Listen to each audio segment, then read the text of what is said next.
Hi, this is Noel with CreationEffects.com, and in this tutorial I'm going to show you how to make this in After Effects. So a dust reveal or a text to sand transition or whatever you want to call it. And we won't need any plugins for this. We can do it with the CC Particle Systems 2 effect. And with a bit of tweaking, you can get a variety of looks. You can do sparks or fairy dust, and you can make it so that the text disintegrates and blows away, or you can make it so that the dust actually reveals the text. And this is just one of 200 text effects that I made for a product called Creation Title Effects, which is a very useful tool for any After Effects user because it's full of all of these different styles for text. And the styles cover every theme, so you'll always have really nice looking text for all of your projects. And the 200 text effects are each on their own text layer, so you can just click on it to edit the text, and you can easily change the font, and you can customize all of the effects with slider controls on each layer. So it'll be a big time saver for you if you ever use text in After Effects, and you can check it out. It's at CreationEffects.com, and it's called Creation Title Effects, and there's a link in the description. So onto the tutorial. I'm going to be putting in a lot of settings and a few expressions, and I recommend that you just copy as I do. Use the same settings, and then when you're all done you can go back and tweak the settings to get whatever look that you're after. First thing I want to do is add some text, so I'll use my text tool. I'm going to type in Creation Effects, and I'm going to duplicate this layer, and the top one will be just the particles and the bottom one will be the plain text. So I'll select the top one and I'll add my particle effect. I'm going to use CC Particle Systems 2. And you can see we've got a problem with the particles getting cut off at the edge of the layer. And there's an effect that can fix that.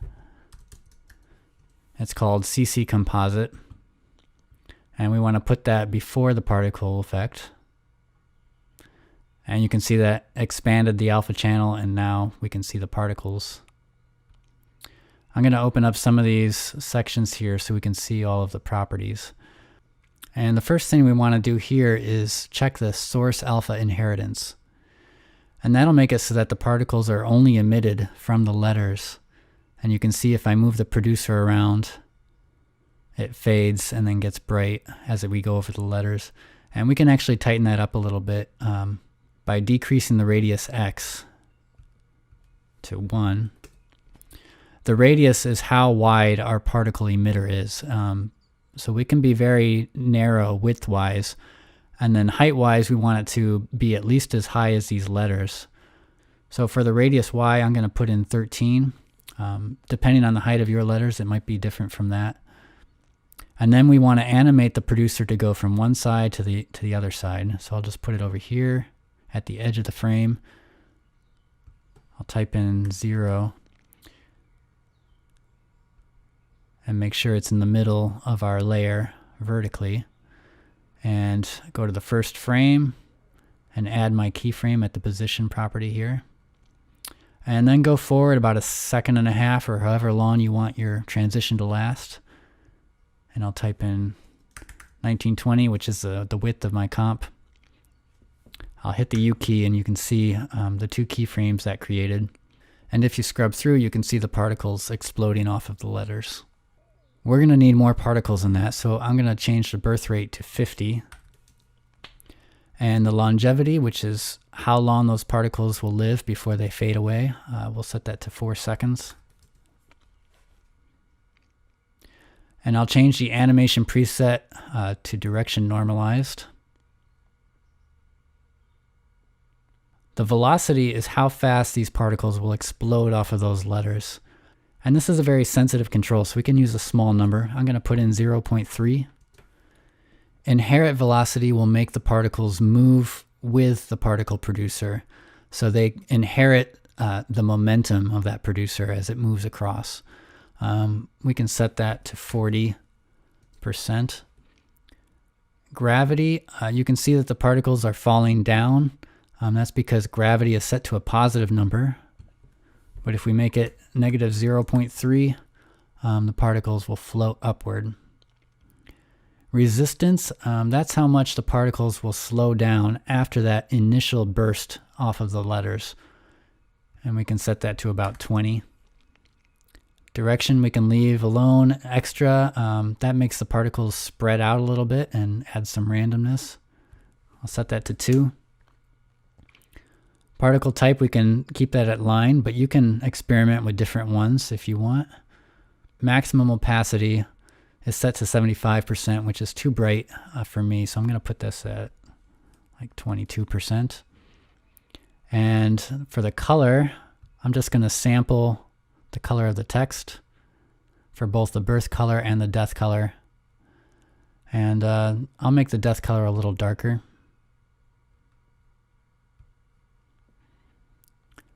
Okay, let's have a look and see what we got.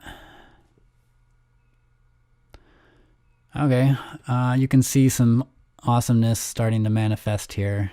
It's a little too orderly for me. I want to add some more randomness to it.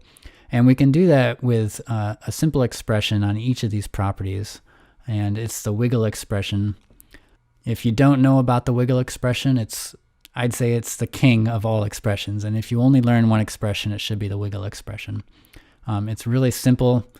I'll start by adding it to the radius X. Just Alt or Option click this stopwatch icon, and it opens up an expression box here. I'll type in wiggle, and in parentheses, I'll do 10, 1. So what this does, it makes this value fluctuate 10 times a second. It'll fluctuate randomly by an amount of 1. And that'll make it much more random and organic and just more realistic. And we can actually just copy this expression and use it on all of these other properties. Just copy and paste. The only thing that'll change is the second value. You can experiment with different amounts, but I think about 3/4 of whatever this value is set to, you can use for your second value in the expression. So the radius Y is set to 13, so I'll change the fluctuation amount to about 10. And then you can just go down and do that for all of these properties.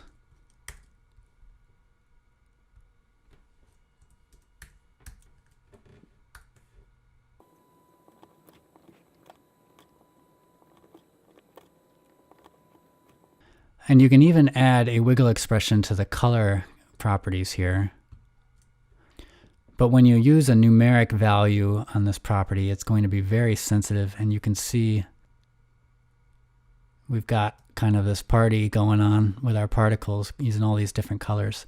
And that's because we have it set to 1. So we want to use a very small number like 0.1. I'm colorblind and I can't really see much difference there, but I'm just gonna assume that it's there, which is the story of my life. You colorblind people understand. I'll do the same thing for the death color. And okay, let's play it back. Okay, you can see we've got some clumps of particles here, which I don't really like.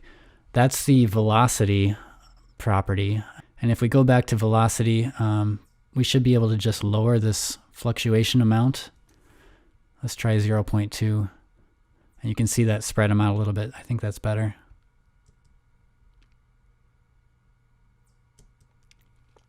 So you can see we've got some particles floating at different speeds, going different directions. So that's a little better. It's still not quite enough randomness for me. I like to add one more effect. It's my favorite effect. It's called turbulent displace. And let me change the evolution and you can see what it does. So you can see it's warping it, and what it's going to look like is that all these particles will be twirling and swirling and dirling and gurling and flurling in the wind. So we just need to make some changes to these settings first. Size, we can leave it at 100. Amount, we'll make that 35. Complexity can be 1.5. And the evolution, we want that to just keep changing continuously. You could use keyframes. I'll just add an expression, time times 120. So every second it'll add 120 to the value. And what we can also do is move the turbulence so that it moves upward with the particles. So the evolution will keep changing, but the turbulence, that distortion mesh, will be moving upward with the particles as they float up. And that's the offset turbulence property here. And we can make that move up with the particles with an expression.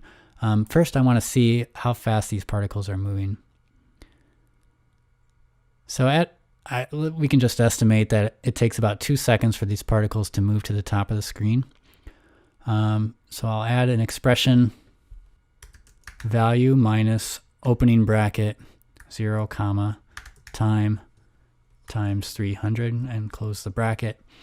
And that's kind of just like our other expression. Sorry, typo.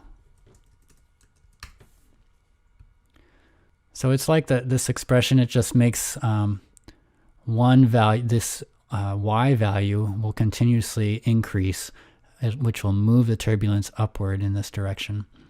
And one other thing we want to add to this turbulent displace is a very simple expression on the random seed. Random seed just randomizes the distortion with each new value that you put in here. I'm just going to set this to index. And index is this, the layer number. So now, as we duplicate this layer, and I'll tell you why we'll do that in a second, the warp will produce random results on each layer. Let me duplicate it 3 times.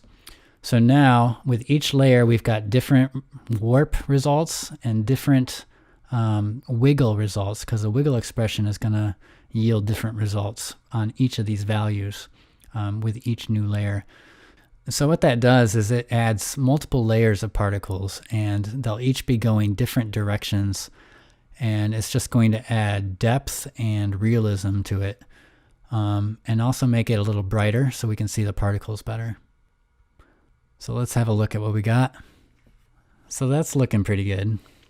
We're almost done here. We still have to animate the text to reveal itself with the particles. So you can see these top layers are just the particles, and the bottom layer, when I isolate it, is just the text. So we can reveal the text with a linear wipe effect. And set the feather to about 50. And then all we have to do is animate the transition completion. And I'm going to reveal the keyframes for one of these top layers, and we can use these as a guide. So I'll go to that first keyframe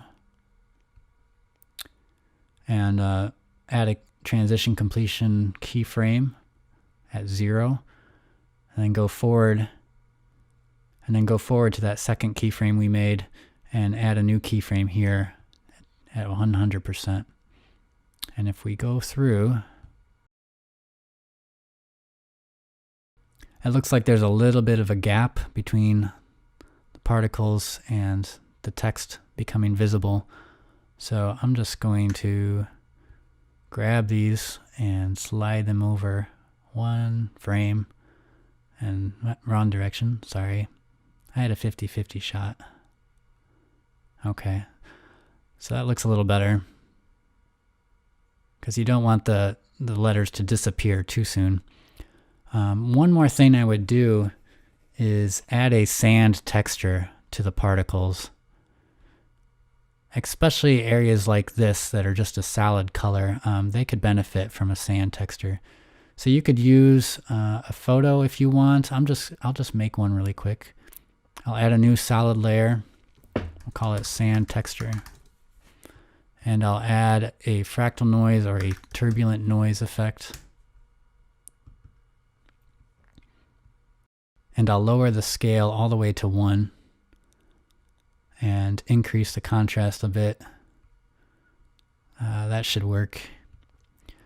In order for this to work, we have to pre-compose this layer. So with the layer selected, I'll go to Layer, Pre-compose, and move all attributes into the new composition.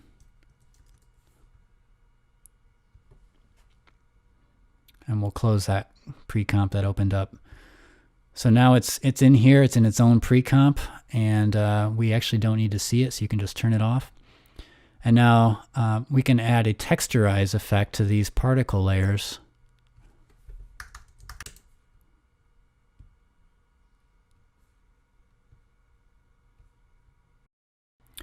And we want to set the texture layer to the sand texture that we just made. And you can see now it added a little sand texture. Whoops, I've got two texturize effects here. I'll delete one. We'll just copy that and put it on these other layers as well.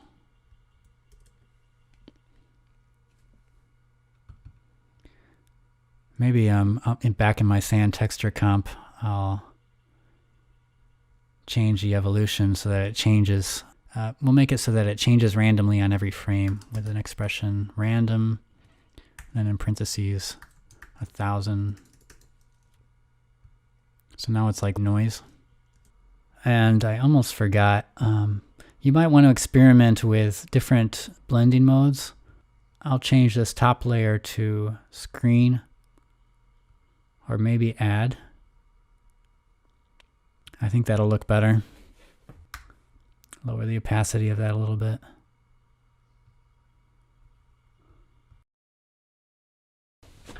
So there you have it. See, we don't need no stinking plugins, and you can go back and change those settings if you want, and experiment with the wiggle expressions, or maybe with different particle types, and see what you can make. And one other thing I should mention is that you don't have to use text for this. Any layer with an alpha channel will work. So you can use an image if you want to create maybe some really nice text in Photoshop. Or again, the creation title effects template is perfect for that because it's got all of those different styles for your text, and they're already made and you can customize them. So you can go look at the demo video for that. It's at creationeffects.com, and there's a lot of other good stuff there too.